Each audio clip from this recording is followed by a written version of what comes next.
बहुत समय पहले की बात है। एक गांव में एक चरवाहा रहा करता था। उसके पास कई सारे भेड़ थी जिन्हें चराने वो पास के जंगल में जाया करता था। हर रोज़ सुबह वह भेड़ों को जंगल ले जाता और शाम तक वापस घर लौट आता। पूरा दिन भेड़ घास चरती और चरवाहा बैठा बैठा उगता रहता। इस वजह से वह हर रोज़ खुद का मनोरंजन करने के लिए नए नए तरीके ढूंढता रहता था।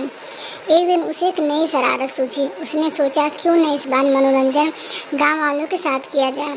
यही सोचकर उसने ज़ोर ज़ोर से चिल्लाना शुरू कर दिया, बचाओ बचाओ भेड़िया आया भेड़िया आया। उसकी आवाज़ सुनकर गांव वाले लाठी और डंडे लेकर दौड़ते हुए उसकी मदद करने आए। जैसे ही गांव वाले वहां पहुंचे, उन्होंने देखा कि वहां कोई भेड़िया नहीं है और चरवाहा पेट पकड़कर हंस रहा था। हाँ हाँ, बड़ा मज़ा आया, मैं तो मजाक कर रहा था, कैसे दौड़ते दौड़ते आए हो सब। हाँ हाँ। उसकी ये बात सुनकर गांव वालों का चेहरा गुस्से से लाल पीला होने लगा। एक आदमी ने कहा कि हम सब अपना काम छोड़कर तुम्हें बचाने आए हैं और तुम हंस रहे हो। ऐसा कहकर सभी लोग वापस अपने अपने काम की ओर लौट गए। चरवाहा चिल्लाता रहा लेकिन गांव वाले नहीं आए और भेड़िया एक एक करके उसकी सारी भेड़ों को खा गया। यह सब देख चरवाहा रोने लगा। जब बहुत रात तक चरवाहा घर नहीं आया तो गांव वाले उसे ढूंढते हुए जंगल पहुंचे। वहां पहुंचकर उन्होंने देखा कि चरवाहा पेड़ पर बैठा रो रहा था।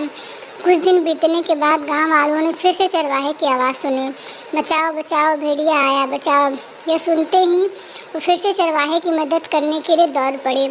दौड़ते आवाज़ गांव वाले वहां पहुंचे तो क्या देखते हैं, वो देखते हैं कि चरवाहा अपनी भेड़ों के साथ आराम से खड़ा है और गांव वालों की तरफ देखकर ज़ोर ज़ोर से हंस रहा है। इस बार गांव वालों को और गुस्सा आया। उन सभी ने चरवाहे को खूब खरी खोटी सुनाई लेकिन चरवाहे को अक्ल न आई। उसने फिर 2-3 बार ऐसा ही किया और मजाक में चिल्लाते हुए गांव वालों को इकट्ठा कर लिया। अब गांव वालों ने चरवाहे की बात पे भरोसा करना बंद कर दिया था।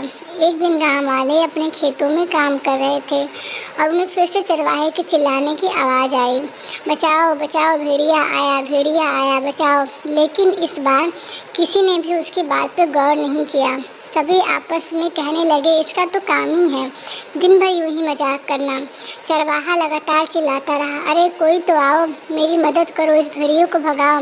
लेकिन इस बार कोई भी उसकी मदद करने वहां नहीं पहुंचा। गांव वालों की तरफ ने चरवाहे को पेड़ से उतारा। उस दिन चरवाहे की जान तो बच गई लेकिन उसकी प्यारी भेड़ें भेड़िए का शिकार बन चुकी थी। चरवाहे को अपनी गलती का एहसास हो गया था। उसने गांव वालों से माफ़ी भी मांगी। चरवाहा बोला, मुझे माफ़ कर दो भाइयों, मैंने झूठ बोलकर बहुत बड़ी गलती कर दी, मुझे ऐसा नहीं करना चाहिए था।